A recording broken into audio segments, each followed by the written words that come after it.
Bonjour à tous les amis, bienvenue dans cette nouvelle vidéo de Vivre Sainement. Aujourd'hui on va parler d'un livre de 1997 qui s'appelle Projet 2025 et qui annonce mystérieusement tout ce que nous avons vécu ces 30 dernières années. Ce bouquin était présenté comme une vision d'avenir par les auteurs qui ont fait les Madame Irma de façon presque parfaite. Et c'est absolument troublant car ce bouquin permet vraiment de se rendre compte à quel point tous les gens d'en haut, tout au sommet de leur pyramide, orchestrent tout au niveau mondial sur des plans aussi longs que 30 ans. Allez, on va commencer de suite avec la vidéo de la chaîne Vidéo Advice que je vous ai traduite et commenter, c'est parti.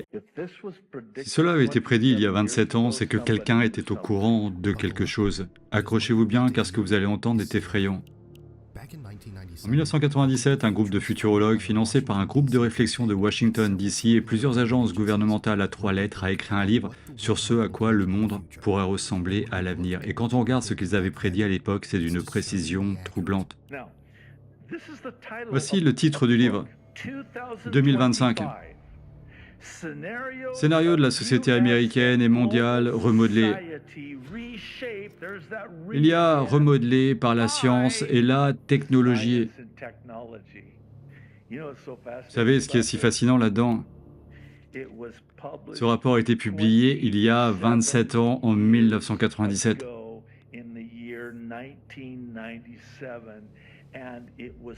Il a été financé, largement financé par un groupe de réflexion de Washington, D.C. et des agences gouvernementales à 3 lettres.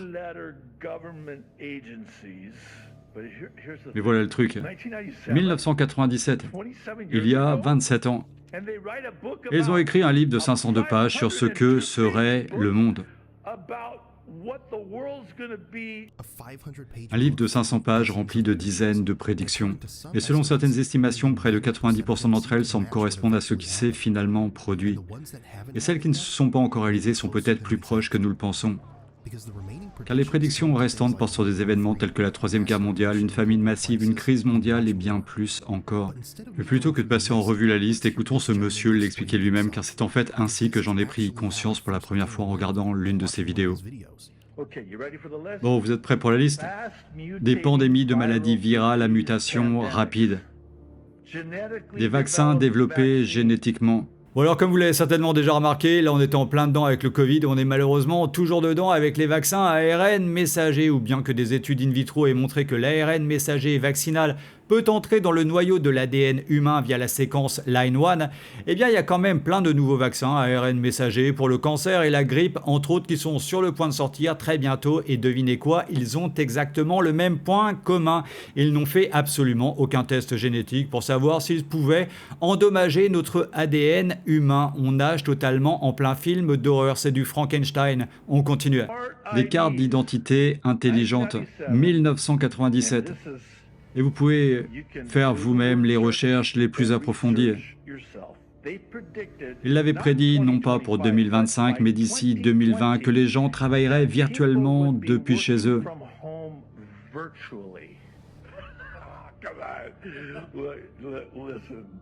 Écoutez, c'est la Troisième Guerre mondiale, bien sûr, des armes nucléaires provoquant une contamination généralisée. Les nanotechnologies, on n'avait jamais entendu parler de ça. La monnaie numérique. Des programmes de vaccination menés par des organisations telles que l'Organisation mondiale de la santé contre un tueur mondial qui n'a pas encore fait son apparition. Première édition, février 1997.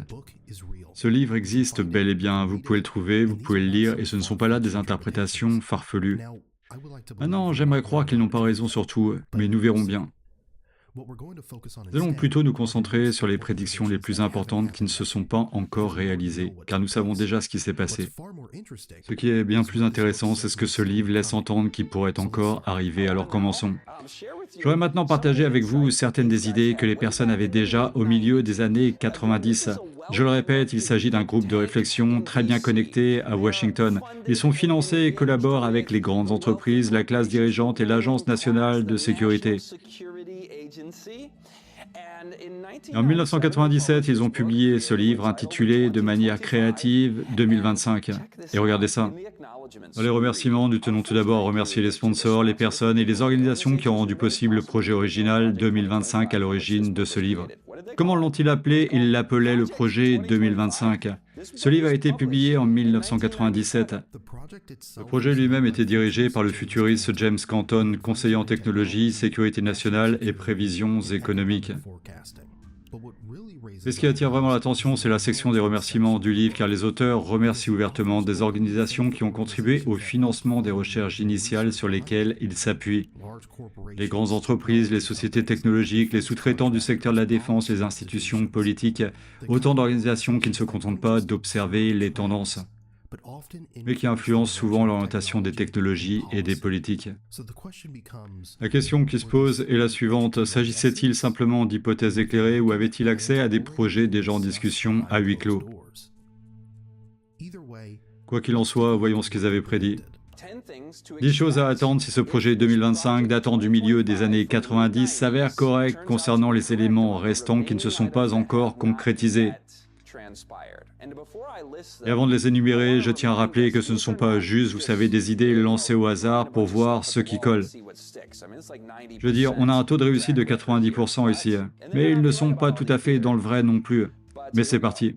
Maintenant, accrochez-vous bien, car si ce que vous allez entendre venait à se réaliser, les choses pourraient vraiment très mal tourner. Espérons qu'ils se soient trompés sur ce point, mais écoutez ça. Ils ont dit qu'on aurait une troisième guerre mondiale. Un engin nucléaire provoquant une contamination généralisée, de nouvelles épidémies, des cyberattaques ou dans leur monde des crimes informatiques ayant un impact social important tels que la manipulation des systèmes de contrôle du trafic aérien ou de sécurité nationale, une monnaie mondiale, une famine de grande ampleur. En soi, ce que nous venons d'évoquer est déjà assez grave. Mais compte tenu, encore une fois, des antécédents et de la manière dont les choses qu'ils annoncent ici sont également annoncées par des personnalités telles que Bill Gates, Klaus Schwab et les Jésuites, nous allons voir des choses assez intéressantes à mesure que nous avançons, mais nous en sommes actuellement au projet 2025 des années 90. Examinons d'abord la famine de masse. Je parlais de Klaus Schwab au Forum économique mondial, le FEM. Il a déclaré que nous allions avoir un monde plus en colère. Dans le contexte de la pénurie alimentaire et énergétique, nous allons avoir un monde plus en colère. Ce sont ses mots. Et donc, lorsqu'il parle d'un monde plus en colère, et dans la même interview, Klaus dit que ce monde plus en colère serait dû aux conditions économiques. Et c'est pourquoi je vois la nécessité d'une grande réinitialisation. En fait, lancez cet extrait. Nous devons nous préparer à un monde plus en colère et je vois la nécessité d'agir, je vois la nécessité d'une grande réinitialisation. Quand on regarde autour de soi aujourd'hui, certaines idées ne semblent plus aussi lointaines qu'elles l'étaient autrefois. Les discussions sur la crise mondiale, les pénuries alimentaires, la cyberguerre ne relèvent plus seulement de la théorie. Le Forum économique mondial aborde souvent des scénarios impliquant des chocs systémiques, des attaques contre les infrastructures numériques et la nécessité d'une refonte du système mondial. On retrouve un discours similaire dans les rapports gouvernementaux, les forums économiques et les réunions politiques internationales. L'idée qu'une cyberattaque de grande ampleur puisse paralyser des pays entiers ou que les chaînes d'approvisionnement s'effondrent et provoquent des pénuries alimentaires est désormais évoquée publiquement, même par les responsables politiques. Et quand on voit ces mêmes thèmes revenir sans cesse, on se demande, ces futurologues ont-ils simplement fait le lien avant tout le monde? Ou étaient-ils plus proches de ceux qui ont tracé la carte au départ? Il existe un film produit par Obama intitulé Leave the World Behind. Pourquoi les Obama ont-ils soutenu ce film? Je ne peux pas vous dire qui l'a produit, mais je peux vous dire de quoi parle le film. Il s'agit d'un scénario apocalyptique où le réseau électrique tombe en panne et où une crise survient à cause de cyberattaques. Et cela sera nouveau juste avant 2025. Alors les Obama étaient producteurs exécutifs et Netflix en était le principal producteur. Netflix, qui je le rappelle, est bien évidemment après Hollywood le plus gros producteur de contenu woke totalement dégénéré en collaboration avec le FBI, la CIA et dont les principaux actionnaires sont bien évidemment BlackRock, Vanguard et State Street. On continue. Puis on remonte à 2014 avec la sortie d'un jeu vidéo qui comporte lui aussi des scénarios, tout comme des films. Et pour ce Black Ops 2, un jeu vidéo extrêmement populaire, les scénaristes ont consulté celui que le Wall Street qualifie de premier futuriste dans le domaine de la sécurité nationale. Le plus grand futuriste du Pentagone a donc été consulté pour le scénario de ce jeu vidéo.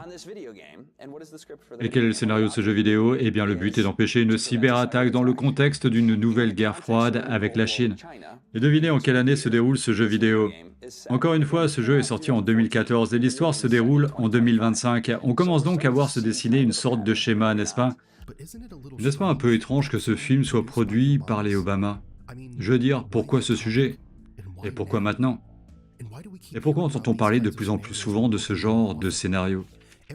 De temps à autre, les autorités suggèrent même aux gens de garder chez eux une réserve d'argent liquide d'urgence suffisante pour environ 72 heures, au cas où les distributeurs automatiques ou les systèmes de paiement cesseraient soudainement de fonctionner. On commence donc à se demander que se passe-t-il réellement? C'est peut-être juste une coïncidence, je ne sais pas. Nous considérons la Troisième Guerre mondiale et nous examinons leurs prédictions sur lesquelles un engin nucléaire provoquant une contamination à grande échelle va exploser. Cela peut sembler farfelu, mais gardez à l'esprit que depuis 1945, avec l'invention et l'utilisation de la première bombe atomique, il y a eu, dans l'histoire de la guerre froide, 16 incidents nucléaires qui ont failli dégénérer en catastrophe. Et regardez par exemple ce que fait l'Ukraine, il vise clairement des centrales ou des sites nucléaires russes à Koursk ou à Smolensk par exemple, ou même des centrales ukrainiennes comme celle de Zaporozhye qui est la plus grande centrale nucléaire d'Europe. Bref, on continue. Et les historiens et les experts en sécurité nationale estiment qu'il y a environ 1%, soit environ 1% de chance au cours d'une année donnée qu'un conflit nucléaire éclate. 1% de probabilité, alors sur une période de 100 ans, on s'attendrait à ce que cela arrive plusieurs fois. Si on en est à la moitié de cette période, on a l'impression que oui, on vit sur du temps emprunté. Eh bien, nous sommes à environ 80% d'une période de 100 ans depuis 1945. Il est donc difficile de s'attendre à l'inattendu. Il est difficile de prévoir ce que notre biais de normalité ne nous permet pas de voir comme des possibilités. Nous perdons notre imagination parce que nous ne voyons que ce qui se trouve immédiatement devant nous, mais c'est précisément ce que les futurologues du projet 2025 nous disent de nous attendre. Et encore une fois, nous voyons la guerre, les épidémies, la famine. Reprenons dans l'ordre correct et d'après la Bible, la guerre, la famine, les épidémies, ce sont 3 des 6 fléaux annoncés par ce cheval pâle. Dieu nous préserve qu'une telle chose n'arrive jamais. J'espère vraiment qu'ils se sont trompés sur ce coup-là. Mais parfois on a l'impression que les Écritures ont tout à fait raison. Alors je sais pas si tout était écrit dans la Bible ou si c'est en 1997 qu'ils ont décidé de nous y faire croire de façon à l'accepter définitivement comme une grande fatalité de ne plus jamais essayer d'y échapper. Bref, le temps qui est le seul maître de la vérité nous le dira très bientôt. Et vous, vous en pensez quoi de ça? Écrivez-le moi dans les commentaires ci-dessous s'il vous plaît. Et on continue. Voici maintenant les 4 dernières prédictions auxquelles nous sommes censés nous attendre. Écoutez ça. Pour les 4 dernières prédictions qu'ils font ici, ça nous donne 10 choses à attendre si elles se réalisent. Surveillance universelle des transactions commerciales, carte d'identité intelligente, regardez ça. Ça devient encore plus intéressant, des cartes d'identité intelligentes contenant vos affiliations religieuses et ou organisationnelles et peut-être même vos données génomiques. J'ai dû prendre une photo de ce passage du livre et l'afficher à l'écran pour que vous puissiez le lire vous-même. Les cartes d'identité seront universelles. Les cartes à puce contiendront des informations telles que la nationalité, les antécédents médicaux, peut-être même des données clés issues du génome, des dossiers scolaires et professionnels, des comptes financiers, la sécurité sociale, la solvabilité et même les affiliations religieuses et associatives. Cela peut sembler un peu tiré par les cheveux, mais n'oubliez pas que ce livre a été écrit il y a près de 30 ans et que bon nombre de ces prédictions se sont déjà réalisées. Alors avant de rejeter tout le reste, écoutez ceci. La 9e prédiction semble plutôt anodine et sans grande importance.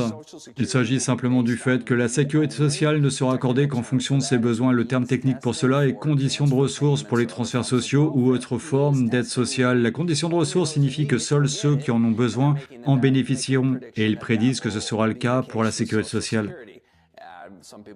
Certaines personnes pourraient être un peu irritées par cette idée, mais je ne souhaite pas rentrer dans les débats politico-économiques à ce sujet. Je tiens à souligner cela car s'ils instaurent un critère de ressources, ils seront également prêts à franchir l'étape suivante, à savoir un critère idéologique. C'est ce qui s'est passé avec les camionneurs au Canada, compte bancaire gelé, le groupe ciblé, quiconque est l'autre, le groupe diabolisé du moment peut voir maintenant que le précédent a été créé en Occident. Ses comptes bancaires clôturés, ses moyens de paiement supprimés, et être banni des plateformes qui adhèrent à cette idéologie woke du moment. Alors je rappelle aussi que dans la période Covid, tous les influenceurs dans moi qui osaient lutter contre le narratif officiel mensonger étaient bannis de YouTube, Facebook, Twitter, nos comptes PayPal étaient clôturés et mon compte bancaire entre autres a également été clôturé. Bref, on continue. Et donc le fait qu'ils disent, eh bien, vous n'aurez pas votre chèque à moins d'en avoir besoin, cela peut constituer la prochaine étape sur le chemin vers la tyrannie.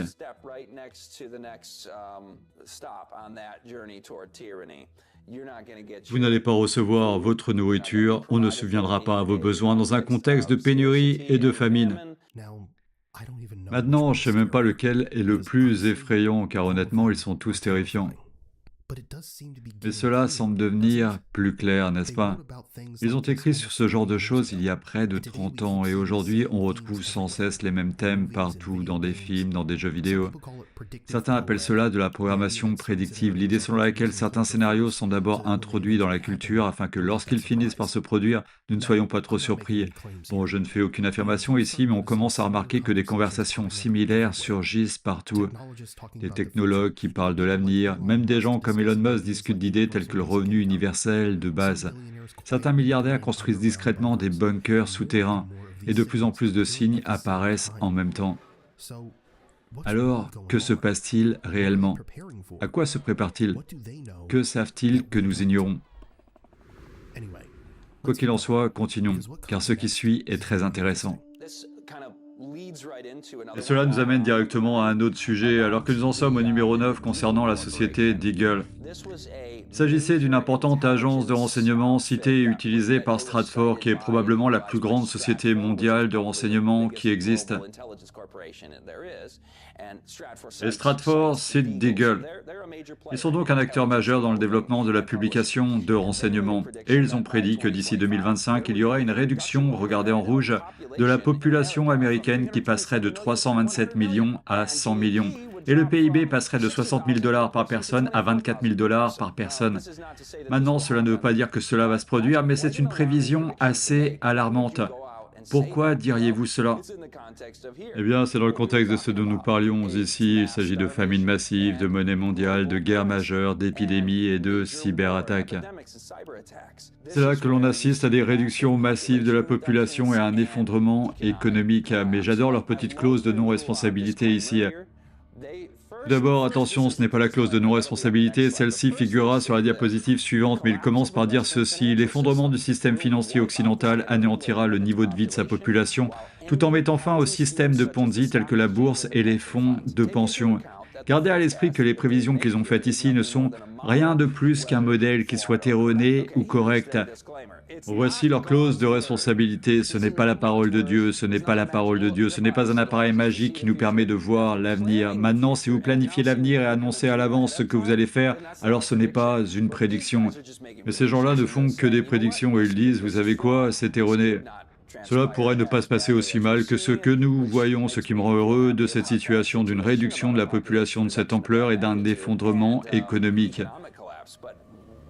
Mais la question n'est pas tant de savoir si cela va se produire ou non, mais plutôt quand. Après avoir entendu tout cela, il est donc facile de se sentir inquiet. Un livre écrit il y a près de 30 ans qui parle de pandémie, de monnaie numérique, de cyberattaque, de crise mondiale, et d'une manière ou d'une autre, bon nombre de ces choses se produisent dans notre monde aujourd'hui. Peut-être s'agissait-il simplement d'un groupe de futurologues qui reliait les points, peut-être que certains de ces scénarios étaient exagérés, ou peut-être comprenaient-ils simplement la direction dans laquelle le monde s'engageait déjà. Mais il y a une chose importante à retenir, les prédictions ne sont pas une fatalité. L'histoire a toujours été façonnée par les choix que les gens ont faits en cours de route. Chaque génération a été confrontée à des moments qui semblaient sombres, incertains, voire effrayants, et pourtant d'une manière ou d'une autre, l'humanité a continué d'avancer. Alors peut-être que la véritable valeur de ce regard sur les choses n'est pas la peur, peut-être est-ce la prise de conscience. Car plus les gens sont conscients du monde qui les entoure, plus il devient difficile pour quiconque de décider discrètement de leur avenir à leur place. Au final, l'avenir n'est pas écrit dans un livre de 1997. Il est écrit par les milliards de personnes qui le vivent en ce moment même. Et c'est peut-être la chose la plus importante à retenir.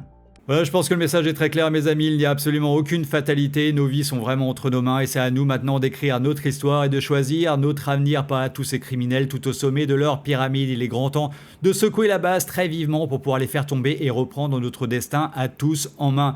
Nous sommes les 99%, nous sommes le peuple et c'est le grand réveil maintenant. Alors sans aucune transition, je vais rouvrir une toute petite parenthèse. Si vous aimez mes vidéos, sachez que tout ce travail me prend énormément de temps et de recherche et YouTube ne me paye presque rien sur mon type de contenu. C'est donc grâce à vous, via Tipeee, que je peux continuer à creuser tous ces sujets sans absolument aucune censure de ma part. Même 1 € par mois, ça m'aide vraiment beaucoup. Ça me permet de payer le matériel, les logiciels et tout le temps nécessaire que je passe pour pouvoir créer ces vidéos. Merci à tous ceux qui me soutiennent déjà, vous êtes vraiment la raison pour laquelle cette chaîne peut rester toujours totalement libre et indépendante. Voilà, cette vidéo est terminée pour aujourd'hui. Je vous aime très très fort les amis, ensemble on va tous y arriver. Si vous avez tous aimé cette vidéo, partagez-la sur tous vos réseaux sociaux, cliquez sur j'aime, la cloche et s'abonner qui sont juste en dessous et à très bientôt pour une prochaine capsule sur Vivre sainement.